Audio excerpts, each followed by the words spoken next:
بسم الله الرحمن الرحيم. اللهم صل على سيدنا محمد. انا هعمل كفتة رز. انا عندي رز نقعته طول الليل وحطيته في المصفى لحد ما نشف كده. شايفين اتشمع كده ما فيهوش ميه، شايفين كده بالمنظر ده. وهمسكه اطحنه في المطحن علشان اخد دقيق رز. دي اول حاجه بعملها وهنشوف مع بعض بعد ما نطحنه هنعمل ايه. ما شاء الله شايفين ناعم وجميل قد ايه. دي اللي هي المشرشره بتاعه الخلاط، المطحنه المشرشره. انا جربت بتاعه التوابل ما نفعتش، لما عملت بالمشرشره دي فحلته جميل جدا زي ما احنا شايفين كده. وربنا يسهل نشوف بقى بقيه الحاجات. بسم الله ما شاء الله. انا عندي بقى مكونات كفته الرز. بعد ما طحنت الرز بقى دقيق اهوت معايا، وادي اللحمه مفرومه. انا عيرتها بالكوبايه دي. باي حاجه عندك هتعيري بها كل حاجه هي يعني. ده برطمان عندي كده عيرت منه، ده 3 وده الرابع. انا بوريكي انا قد ايه. افرض ان انت عايزه تعملي كوبايه واحده برضه هيبقى كوبايه. انا عندي هنا كل كوبايه لحمه. انا هقول لك المقادير بطريقه سهله خالص، بحيث لو عايزه تعملي كوبايه واحده كل كوبايه لها ربع دقيق رز، لها بصله متوسطه زي دي كده صغيره، يعني لا كبيره ولا صغيره. بصله لها فص توم كبير او فصين، لان دي الكميه دي اللي معايا كله. انا هحط بيضتين للاربع كوبايات لحم. لو انت هتعملي كوبايتين لحمه بتاخدي بيضه بس. عندي هنا دي خضره، شبت، بقدونس، كزبره.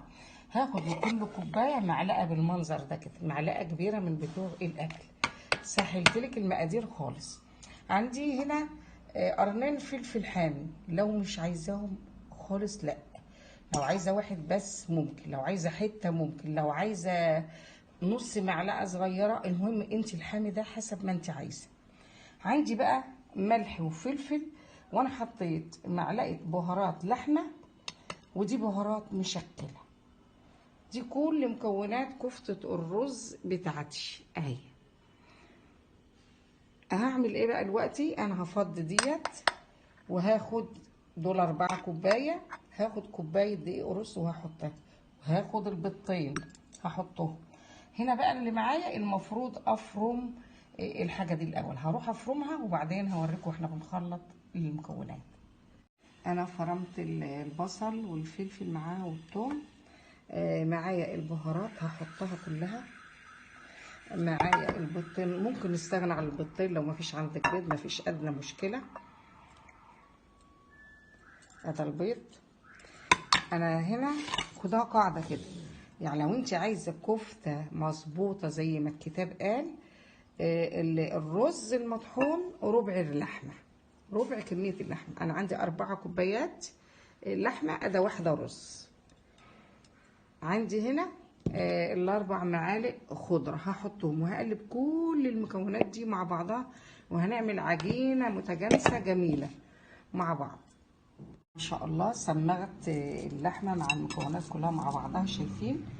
همسكها بقى هصبحها حسب ما انت عايزه، يعني صوابع معقوله كده. وممكن على فكره، ممكن لو انا عايزه اعينها عجينه في الفريزر هعينها. هعمل شوف الكميه اللي تكفي عيلتك مثلا. هاخدها عينها في كيس في الفريزر لحد ما اجي اعملها.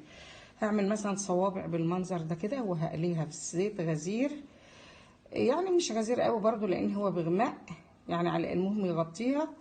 وهشيلها لحد ما اجي ايه اعملها. انا بقى لو عايزه اعملها بصلصه هعمل صلصه عاديه جدا. هجيب توم، كام فص توم، وهشوحهم لما ريحتهم تطلع، وهعمل لها طماطم، عصير طماطم. وبعدين هزود كوبايه شوربه او كوبايه ميه واسيبها تستوي، وبعدين احط الكفته بتاعتي.